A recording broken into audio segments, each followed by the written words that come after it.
I'm Joe. I'm Gianna. I'm Josh. I'm Sarah. I'm Angela.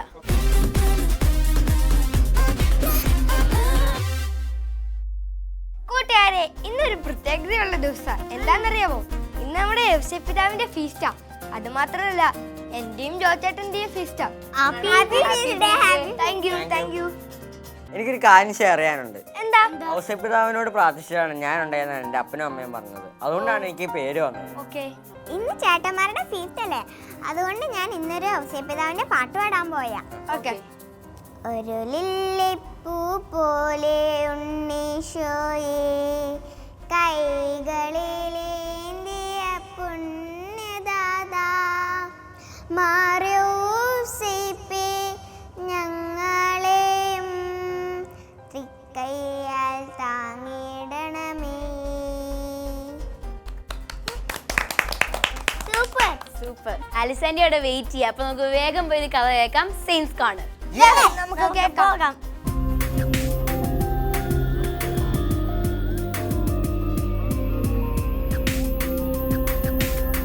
London ചലഞ്ചിൻ്റെ science corner സെഗ്മെൻറ്റിലേക്ക് Shalom TV കണ്ടുകൊണ്ടിരിക്കുന്ന എൻ്റെ എല്ലാ കുഞ്ഞു കൂട്ടുകാരെയും ഞാൻ സ്വാഗതം ചെയ്യുന്നു. നമ്മൾ ഈസ്റ്ററിലേക്ക് അടുക്കുകയാണ്. ഓരോ ദിവസം കഴിയും തോറും പുതിയ പുതിയ കുറേ അനുഭവങ്ങളിലൂടെ അറിവുകളിലൂടെ ഈശോയുടെ സ്നേഹത്തിലേക്ക് നമ്മൾ അടുത്തുകൊണ്ടിരിക്കുകയാണ്. എന്താണ് ഇന്നത്തെ ദിവസത്തിൻ്റെ പ്രത്യേകത? ഇന്നത്തെ ഡേറ്റ് എന്താണ്? മാർച്ച് 19 ഔസേപ്പിതാവിൻ്റെ ഫീസ്റ്റാണ് അല്ലേ? നമ്മൾ സാധാരണ എല്ലാ വർഷവും പള്ളിയിൽ പോവും, നേർച്ച സദ്യ ഉണ്ട്. പക്ഷേ ഈ ഒരു പ്രത്യേക സാഹചര്യത്തിൽ നമുക്കത് പറ്റത്തില്ല. നമുക്കറിയാം, ഈ ഒരു വർഷം മുഴുവൻ മാർപ്പാപ്പ തിരുസഭയെ ഔസേപ്പിതാവിൻ്റെ പ്രത്യേക മധ്യസ്ഥത്തിനായിട്ട് സമർപ്പിച്ചിരിക്കുകയാണ്. അപ്പോൾ നമ്മളിന്ന് ഔസേപ്പിതാവിനെ കുറിച്ചാണ് കേൾക്കാൻ പോകുന്നത്. ഔസേപ്പിതാവ് ജെറുസലേമിൽ ആണ് അദ്ദേഹത്തിൻ്റെ ജന്മദേശം. ഒരു വലിയ സമ്പന്ന കുടുംബത്തിലെ അംഗമായിരുന്നു. പക്ഷേ വീട്ടിലെ ബാക്കി കുഞ്ഞുങ്ങളെ പോലെ അല്ലായിരുന്നു. വളരെ ലാളിത്യം ഇഷ്ടപ്പെട്ടിരുന്ന ഒരാളായിരുന്നു.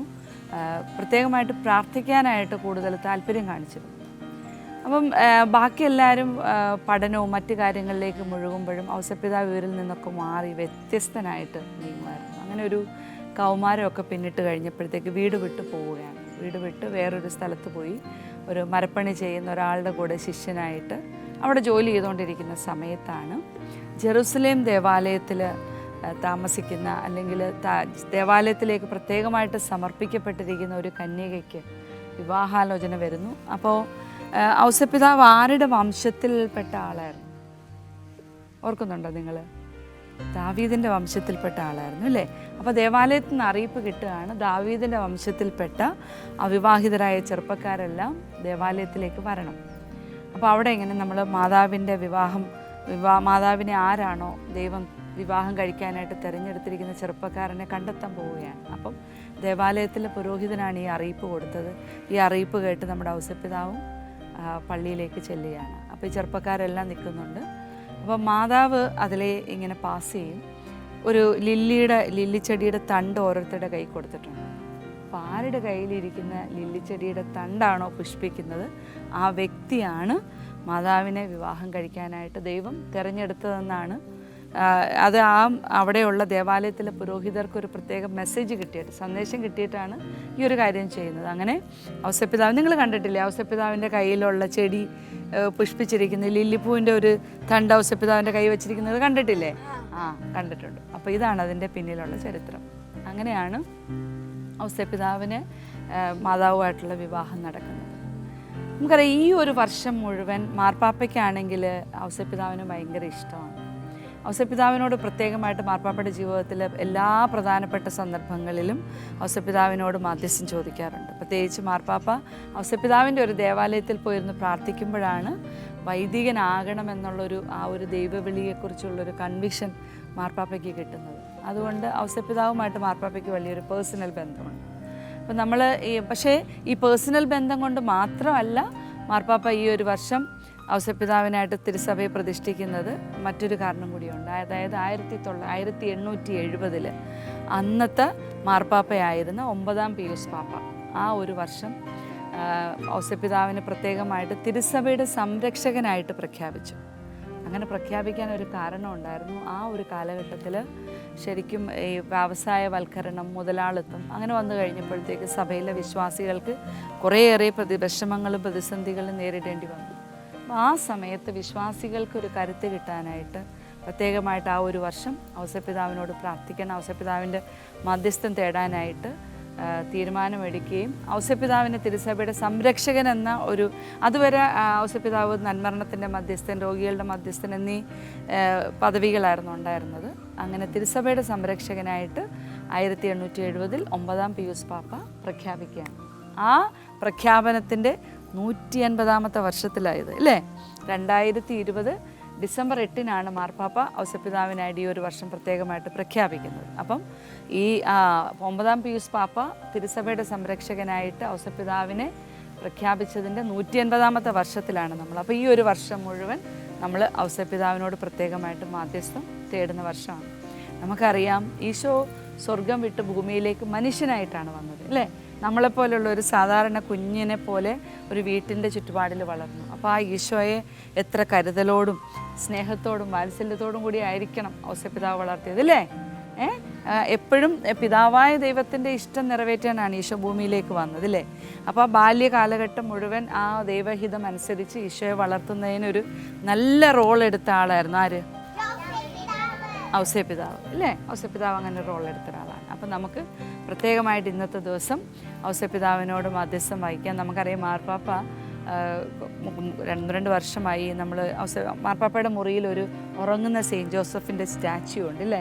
എന്താണ് ഈ ഉറങ്ങുന്ന സെൻറ്റ് ജോസഫ്? നമുക്കറിയാം, നമ്മൾ സുവിശേഷത്തിൽ വായിക്കുമ്പോൾ അറിയാം, ഔസേപ്പിതാവ് ഉറങ്ങുന്ന സമയത്താണ് പല കാര്യങ്ങളും ദൈവം ഔസേപ്പിതാവിനെ വിളിച്ചേൽപ്പിക്കുന്നത് അല്ലേ. എന്താണ്, നിങ്ങൾ ഈശോയുടെ പേരെഴുതിക്കാനായിട്ട് ബെത്ലഹേമിലേക്ക് പോവുക, അത് കഴിഞ്ഞിട്ട് പറഞ്ഞ് ഔസേപ്പ് നിദ്രയിൽ നിന്നുണർന്നു, കുഞ്ഞിനെയും കൂട്ടി അവർ നസ്രത്തിലേക്ക് പോകുന്നു. അങ്ങനെ ഓരോ സമയത്തും ദൈവം ഈ വിളിച്ചുണർത്തിയാണ് നിർദ്ദേശങ്ങൾ കൊടുക്കുന്നത്. സ്വപ്നത്തിലൂടെയാണ് പിതാവിൻ്റെ ഇഷ്ടം, പിതാവ് പറഞ്ഞ കാര്യങ്ങൾ ഔസേപ്പിതാവിന് കിട്ടിയത്. പക്ഷേ സ്വപ്നത്തിലാണെങ്കിൽ പോലും അത് തിരിച്ചറിയാനും വിശ്വസിക്കാനും ഔസേപ്പിതാവിന് സാധിച്ചു അല്ലേ. അപ്പം നമുക്കറിയാം ഔസേപ്പിതാവ് ഒരു നല്ല അപ്പനാണ്, സംരക്ഷകനാണ്. നമുക്ക് ഇന്നത്തെ ദിവസം ഔസേപ്പിതാവിനോട് പ്രത്യേകമായിട്ട് മധ്യസ്ഥം വഹിക്കാം അല്ലേ. ഇന്ന് നമ്മൾ ആർക്ക് വേണ്ടിയാണ് പ്രാർത്ഥിക്കുന്നത്? ജോസഫ് എന്ന പേരുള്ള ഒരേ ആൾക്കാരുണ്ട് അല്ലേ. നമ്മൾ അങ്ങനെയുള്ള ആൾക്കാരെയൊക്കെ ഇന്നത്തെ ദിവസം ഓർക്കാം. ജോസഫ് നാമധാരികളായ ആളുകൾക്ക് വേണ്ടിയാണ് നമ്മളിന്ന് പ്രാർത്ഥിക്കുന്നത്. നിങ്ങൾ ചെയ്യില്ലേ?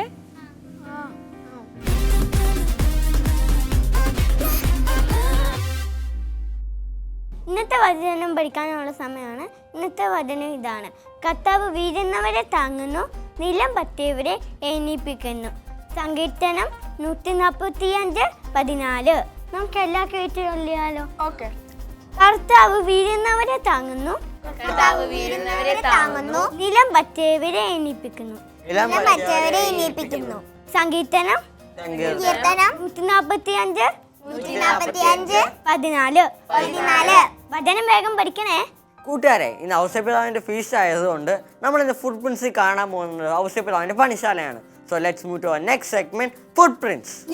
നമുക്ക് പോകാം.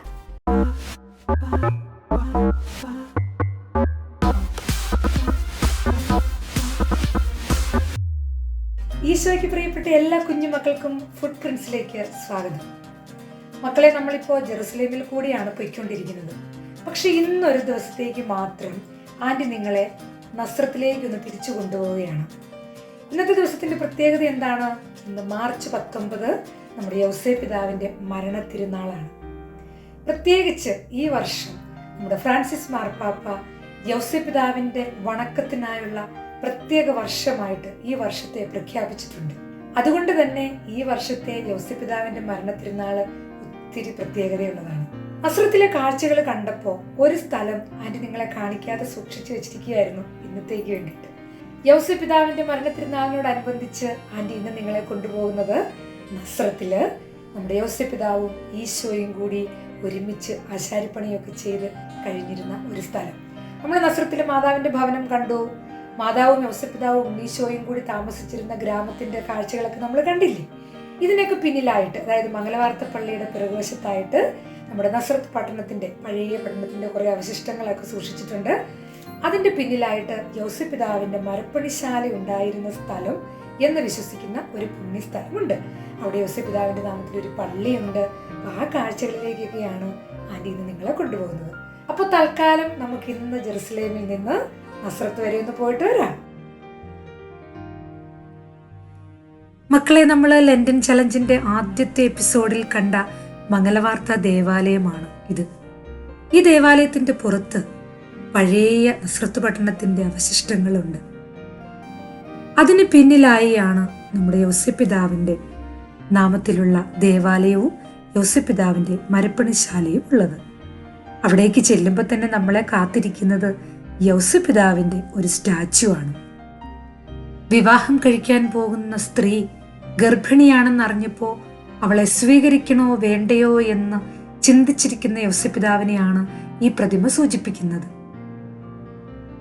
ഇപ്പോൾ നമ്മൾ കാണുന്ന സെയിന്റ് ജോസഫ് ചർച്ച് 1914 റോമൻ രീതിയിൽ നിർമ്മിച്ച ദേവാലയമാണ് നമ്മളിപ്പോൾ കാണുന്നത്. 12-ാം നൂറ്റാണ്ടിൽ കുരിശ് യുദ്ധക്കാരുടെ കാലത്താണ് ആദ്യമായി ഇവിടെ ഒരു കുഞ്ഞു ദേവാലയം പണിതത്. ഒരു കുരിശിന്റെ ആകൃതിയിലായിരുന്നു ആദ്യത്തെ ദേവാലയം. പിന്നീട് 13-ാം നൂറ്റാണ്ടിലുണ്ടായ അറബ് ആധിപത്യത്തിൽ ആദ്യത്തെ ദേവാലയം അവർ നശിപ്പിച്ചു കളഞ്ഞു. പിന്നീട് 1754 ഒരു ദേവാലയം കൂടി ഇവിടെ പണിതു.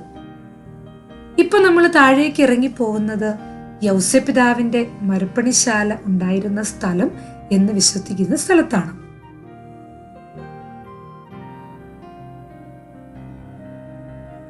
മരപ്പണിശാലയായിട്ടൊന്നും നമുക്കിപ്പോൾ ഇത് തോന്നില്ല.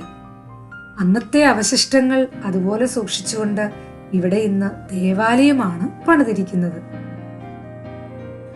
ബൈസന്റൈൻ കാലഘട്ടങ്ങളിൽ ഉണ്ടായിരുന്ന പള്ളിയിലെ മാമോദിസ തൊട്ടിയാണ് നമ്മളിപ്പോൾ കാണുന്നത്.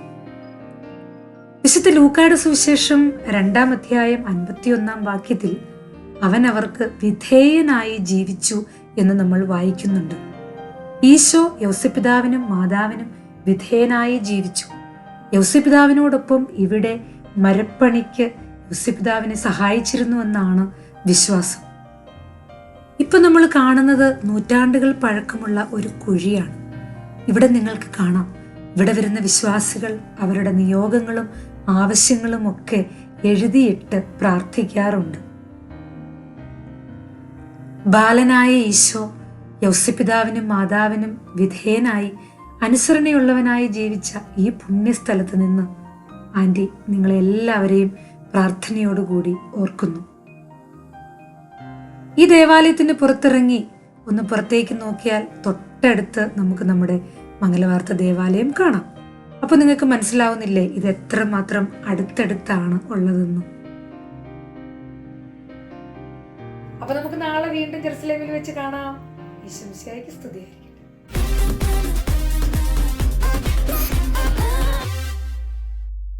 കൂട്ടുകാരെ, ഇന്ന് നമ്മുടെ കൂടെ ഫേസ് സ്റ്റോറി ജോയിൻ ചെയ്യുന്നത് ഒരച്ഛനാണ്. അച്ഛനൊരു ഡോക്ടർ കൂടിയാണ്. അച്ഛൻ്റെ പേരാണ് ഡേവ് അഗസ്റ്റിൻ. അപ്പൊ നമുക്ക് അച്ഛനെ വെൽക്കം ചെയ്യാൻ. Welcome father.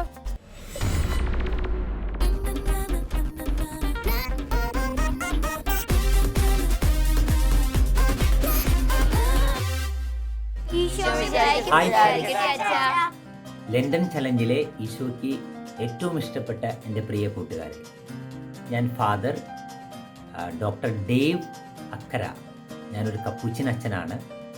ഈശോയുടെ പ്രത്യേക കൃപയാൽ MBBS പഠിക്കാനും അതിനുശേഷം MD ചെയ്യാനും ഒക്കെ കർത്താവ് കൃപ നൽകി. ഇപ്പോൾ ഒരു സൈക്യാട്രി ഡോക്ടറായി തൃശ്ശൂർ മെഡിക്കൽ കോളേജിൽ സേവനം ചെയ്യുകയാണ്. ഇന്നത്തെ ദിവസം ഞാൻ പ്രത്യേകമായി ഈ ഒരു ഫെയ്ത്ത് സ്റ്റോറി സെഷനിൽ പ്രത്യേകമായി സംസാരിക്കാൻ ആഗ്രഹിക്കുക യൗസേപ്പിതാവിൻ്റെ മാധ്യസ്ഥത്തിലൂടെ നടന്ന ഒരു പ്രത്യേക അത്ഭുതത്തെ പറ്റിയാണ്. കാരണം ഇന്ന് മാർച്ച് 19 നമുക്കെല്ലാവർക്കും അറിയാം. തിരുസഭയിൽ യൗസേപ്പിതാവിൻ്റെ തിരുനാൾ നമ്മൾ ആഘോഷിക്കുന്ന ദിനമാണിന്ന്. അതുകൊണ്ട് തന്നെ ഈ ഫെയ്ത്ത് സ്റ്റോറിയിൽ യൗസേപ്പിതാവിനെ കുറിച്ച് കേൾക്കുന്നത് വളരെ ഉചിതമാണ്.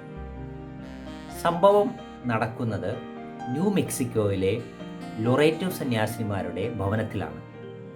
1878 അവർ അവിടെ മനോഹരമായ ഒരു കൊച്ചു ദേവാലയം നിർമ്മിക്കുകയുണ്ടായി. പക്ഷെ നിർമ്മാണത്തിലെ പ്ലാനിങ്ങിൽ വന്ന ചില അപാകതകൾ കാരണം ആ ദേവാലയത്തിനകത്ത് വേണ്ടിയിരുന്ന ഒരു ഗോവണി നിർമ്മിക്കാൻ അവർക്ക് സാധിച്ചില്ല. അതുകൊണ്ട് തന്നെ ആ ദേവാലയത്തിലെ പാട്ടുകാരിരിക്കുന്ന കൊയറിലേക്ക് പ്രവേശിക്കാൻ വളരെയേറെ ബുദ്ധിമുട്ടുണ്ടായി. അവർ ആ നാട്ടിലെ പ്രധാനപ്പെട്ട ആശാരിമാരെയും ആർക്കിടെക്ട്സിനെയും എഞ്ചിനീയേഴ്സിനെയൊക്കെ സമീപിച്ചു. പക്ഷെ അവരെല്ലാവരും കൈയൊഴിഞ്ഞു. അവർ പറഞ്ഞു, ഈ കൊച്ചു ദേവാലയത്തിൽ ഈ ചെറിയിടത്തിൽ ഏകദേശം 22 അടിയോളം ഉയരം വേണ്ടിയിരുന്ന ഈ ഒരു ഗോവണി നിർമ്മിക്കുക സാധ്യമല്ലെന്ന് അവരെല്ലാവരും പറഞ്ഞു. അവർ പ്രത്യേകമായി ഈ ലൊറേറ്റോ സന്യാസിനിമാർ പ്രത്യേകമായി യൗസേപ്പ് പിതാവിൻ്റെ മാധ്യസ്ഥം തേടി പ്രാർത്ഥിക്കാൻ ആരംഭിച്ചു. 10 ദിവസത്തെ നൊവേന കഴിഞ്ഞപ്പോൾ അവരുടെ മഠത്തിന് മുമ്പിൽ ഒരു കഴുതയുമായി ഒരു മനുഷ്യൻ വരികയാണ്. അദ്ദേഹത്തിൻ്റെ കയ്യിൽ ഒത്തിരി ആയുധങ്ങളൊക്കെയുണ്ട്. ഈ പണി ആയുധങ്ങളൊക്കെയായി അദ്ദേഹം മഠത്തിലെ സുപ്പീരിയറെ സമീപിച്ചിട്ട് പറയുകയാണ്, എനിക്ക് എന്തെങ്കിലും ഒരു തൊഴിൽ തരുമോ? ഞാനൊരു ആശാരിയാണ്, ഞാൻ പണിയൊന്നുമില്ലാതെ വലയുകയാണ്. മദർ അല്പം സന്ദേഹത്തോടു കൂടി തന്നെ അദ്ദേഹത്തെ അകത്തേക്ക് കൊണ്ടുപോയി. എന്നിട്ട് പറയുകയാണ്, ഇവിടെ ഞങ്ങൾക്കൊരു ഗോവണി നിർമ്മിച്ചു തരണം. പല ആളുകളും പരിശ്രമിച്ചു, പക്ഷേ അവർക്കൊന്നും സാധിച്ചില്ല. നിങ്ങൾക്ക് വേണമെങ്കിൽ പരിശ്രമിക്കാം. അദ്ദേഹം കുറച്ചു നേരം അവിടെയൊക്കെ നോക്കിക്കണ്ടിട്ട് പറഞ്ഞു, ഞാനൊന്ന് പരിശ്രമിക്കാം. അദ്ദേഹം ഏകദേശം 8 മാസത്തോളം ജോലി ചെയ്തു. അവസാനം മനോഹരമായ ഒരു പിരിയൻ ഗോവണി അവിടെ രൂപപ്പെടുകയാണ്. പിരിയൻ ഗോവണി എന്ന് പറഞ്ഞാൽ സ്പൈറൽ സ്റ്റേഴ്സ് ആണ്, കറങ്ങി കയറുന്ന ഒരു ഗോവണി. അദ്ദേഹത്തിൻ്റെ ജോലി കഴിഞ്ഞു, അദ്ദേഹത്തിൻ്റെ കൂലി വാങ്ങി തിരിച്ചു പോവുകയാണ്. ഈ ബഹുമാനപ്പെട്ട ഈ സിസ്റ്റേഴ്സ് അദ്ദേഹം ആരാണെന്നോ എവിടെ നിന്ന് വന്നെന്നോ എവിടേക്ക് പോകുന്നെന്നൊന്നും അന്വേഷിച്ചില്ല. ഈ ഗോവണിയുടെ ഉദ്ഘാടനവും വെഞ്ചിരിപ്പൊക്കെ നടക്കുന്ന സമയത്ത് അനേകം ആളുകൾ ആ നാട്ടിലുള്ള എല്ലാവരും ദൂരദേശത്തു നിന്നൊക്കെ വന്ന് ഈ മനോഹരമായി ഗോവണി കാണുകയുണ്ടായി. പക്ഷെ വിദഗ്ധരായ ആളുകൾ ചോദിച്ചു, ഇതൊരു അത്ഭുതം തന്നെയാണ്. കാരണം ഒട്ടും പശയോ ആണിയോ സ്ക്രൂവോ ഒന്നും ഉപയോഗിക്കാതെ ഇത്തരത്തിലൊരു ഗോവണി നിർമ്മിക്കുക, പ്രത്യേകിച്ച് തൂണുകളോ സപ്പോർട്ടോ ഒന്നുമില്ലാതെ ഗോവണി നിർമ്മിക്കുക എന്ന് പറയുന്നത് അത്ഭുതം തന്നെയാണ്. ഇത് ഉണ്ടാക്കിയ ആളെക്കുറിച്ച് അവരന്വേഷിച്ചു. പക്ഷേ ആ ആളെക്കുറിച്ച് ആർക്കും ഒരു വ്യക്തതയും ഉണ്ടായിരുന്നില്ല. മാത്രമല്ല, ഒരു അത്ഭുതകരമായൊരു കാര്യം, ഈ ഗോവണി നിർമ്മിച്ചിരിക്കുന്ന മരം ആ ന്യൂ മെക്സിക്കോയിൽ ലഭിക്കുന്ന ഒരു മരമല്ല, വേറെ ദൂരെ ദേശങ്ങളിൽ മാത്രം കാണപ്പെടുന്ന ഒരു പ്രത്യേക മരം ആണ്. അതുകൊണ്ട് തന്നെ ആ സന്യാസിനിമാർ, ആ നാട്ടിലുള്ളവരും പ്രത്യേകമായി കർത്താവിൻ്റെ ഈ അത്ഭുതം കാണുകയും അവർ വിശ്വസിച്ചു, യൗസേപ്പ് പിതാവ് തന്നെയാണ് ഈ ഗോവണി അവർക്ക് വേണ്ടി നിർമ്മിച്ചു നൽകിയത്. പ്രിയമുള്ള കൂട്ടുകാരെ, യൗസേപ്പ് പിതാവിനെ കുറിച്ച് നമ്മൾ അന്വേഷിക്കുമ്പോൾ ബൈബിളിൽ ഏറ്റവും ശാന്തനായ ഒരു വ്യക്തിയാണ് യൗസേപ്പ് പിതാവ്. അതുകൊണ്ട് തന്നെ പത്രോസ്ലീഹായുടെ 1-ാം ലേഖനത്തിൽ 5-ാം അധ്യായം 6-ാം തിരുവചനം നിങ്ങളുമായി പങ്കുവയ്ക്കാൻ ആഗ്രഹിക്കുകയാണ്. ദൈവത്തിൻ്റെ ശക്തമായ കരത്തിൻ കീഴിൽ താഴ്മയോടെ നിൽക്കുക, അവിടുന്ന് തക്ക സമയത്ത് അത്ഭുതം പ്രവർത്തിക്കുമെന്ന്. യൗസേപ്പ് പിതാവിൻ്റെ ജീവിതത്തിലേക്ക് നമ്മൾ നോക്കുമ്പോൾ ഒത്തിരിയേറെ പ്രതിസന്ധികളിലൂടെ, കഷ്ടപ്പാടുകളിലൂടെയൊക്കെ കടന്നുപോയ ഒരു മനുഷ്യനാണ് യൗസേപ്പ് പിതാവ്. പക്ഷേ ദൈവത്തിൻ്റെ സ്നേഹത്തിൻ്റെ തണലിൻ കീഴിൽ വളരെ ശാന്തനായി നിന്ന് ദൈവഹിതം നിറവേറ്റുമ്പോൾ ഒത്തിരിയേറെ അത്ഭുതങ്ങൾ യൗസേപ്പ് പിതാവിൻ്റെ ജീവിതത്തിൽ നമ്മൾ കാണുന്നുണ്ട്. ദൈവാനുഗ്രഹത്തിൻ്റെ ഇടപെടലുകൾ നമ്മൾ കാണുന്നുണ്ട്. പ്രിയമുള്ളവരെ, നമ്മളിന്ന് യൗസേപ്പ് പിതാവിനോട് പ്രാർത്ഥിക്കുമ്പോൾ യൗസേപ്പ് പിതാവിനെ പോലെ പ്രാർത്ഥിക്കാനും നമുക്ക് പരിശ്രമിക്കാം. നമ്മുടെ ജീവിതത്തിലെ പ്രതിസന്ധികളിൽ, നമ്മുടെ വിഷമങ്ങളിൽ, പഠിക്കാനുള്ള വിഷമമായിരിക്കാം, കുടുംബത്തിലെ പ്രശ്നങ്ങളായിരിക്കാം, സാമ്പത്തികമായ കടബാധ്യതകളായിരിക്കാം, നമ്മുടെ മാതാപിതാക്കന്മാരുടെ മദ്യപാനം ഒക്കെ ആയിരിക്കാം. ഈ പ്രതിസന്ധികളിലെല്ലാം യൗസേപ്പ് പിതാവിനെ പോലെ ദൈവത്തിൽ ശരണം വയ്ക്കാൻ നമുക്ക് പ്രത്യേകമായി പരിശ്രമിക്കാം. അതുപോലെ തന്നെ യൗസേപ്പ് പിതാവിനോട് നമുക്ക് പ്രാർത്ഥിക്കുകയും ചെയ്യാം. ഞങ്ങളുടെ ജീവിതത്തിലെ പ്രതിസന്ധികളിൽ യൗസേപ്പ് പിതാവേ, ഈശോയുടെ പക്കൽ ഞങ്ങൾക്ക് വേണ്ടി മാധ്യസ്ഥം വഹിക്കണമെന്ന് പ്രത്യേകമായി പ്രാർത്ഥിക്കുകയും ചെയ്യാം. ഒരിക്കൽ കൂടി ഈ നോമ്പുകാലത്തിലെ എല്ലാ മംഗളങ്ങളും സ്നേഹപൂർവ്വം ഈ ലണ്ടൻ ചലഞ്ചിലെ എല്ലാ കൂട്ടുകാർക്കും നേരുകയാണ്. നമ്മുടെ ഈശോ നിങ്ങളെ ഓരോരുത്തരെയും സമൃദ്ധമായി അനുഗ്രഹിക്കട്ടെ എന്ന് പ്രാർത്ഥിക്കുന്നു.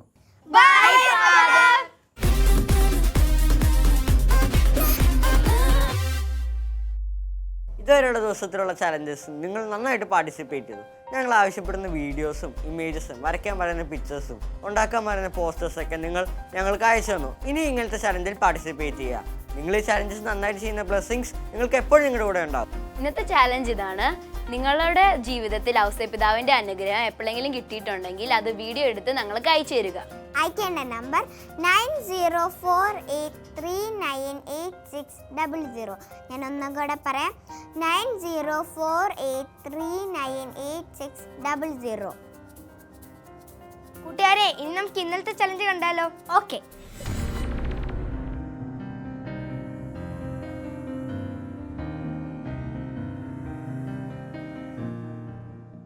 കൂട്ടുകാരെ, ഇനി നമ്മുടെ പ്രേയറിന്റെ ടൈമാണ്. ഇന്ന് നമ്മൾ പ്രാർത്ഥിക്കുന്നത് ജോസഫ് എന്ന പേരുള്ള എല്ലാ കൂട്ടുകാർക്കും വേണ്ടിയാണ്. അപ്പൊ നമുക്ക് പ്രാർത്ഥിക്കാം. കണ്ണടക്കാം, കൈയോർക്കാം. Sweetheart of Jesus that burns with love for me, inflame my heart to love you more. Sweetheart of Jesus. ഈ എപ്പിസോഡ് ഇവിടെ വൈൻഡപ്പ് ചെയ്യാൻ പോവാണ്. നാളെ വീണ്ടും കാണാം. Take care. ബൈ.